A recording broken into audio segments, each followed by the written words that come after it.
اعوذ باللہ من الشیطان الرجیم بسم اللہ الرحمن الرحیم سورہ آل عمران آیت نمبر 124 اذ تقول ذال ساکن جس حرف پر یہ جزم کی علامت ہو، جزم والا حرف ساکن حرف کہلاتا ہے۔ اس کو صرف ایک مرتبہ پہلے حرف سے مل کر پڑھیں گے، حمزہ ذال زیر اذ تقول، جس حرف پر زبر زیر پیش ہو فوراً ادا کریں گے۔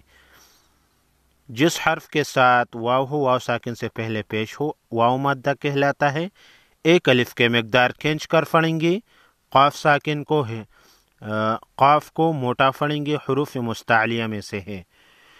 اذ تقول للمؤمنین أَلَن يَكْفِيَكُمْ نون ساکن کے بعد حروف یرملون، یا را میم لام واو میں نون میں سے یا ہے، ادغام مع عنہ ہوگا۔ تنوین کے نون کو یا میں بدل کر غنہ کے ساتھ پڑھیں گے۔ اذ تقول للمؤمنین أَلَن يَكْفِيَكُمْ أَن يُمِدَّكُمْ نون ساکن کے بعد یا ہے، ادغام مع عنہ ہوگا۔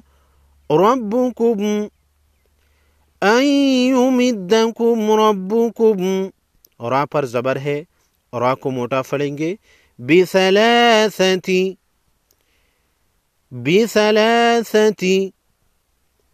أن يمدكم ربكم بثلاثة آلاف من الملائكة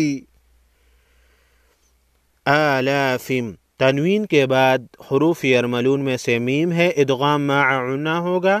بڑی مد کو 5 الف کے مقدار کھینچ کر پڑھیں گے۔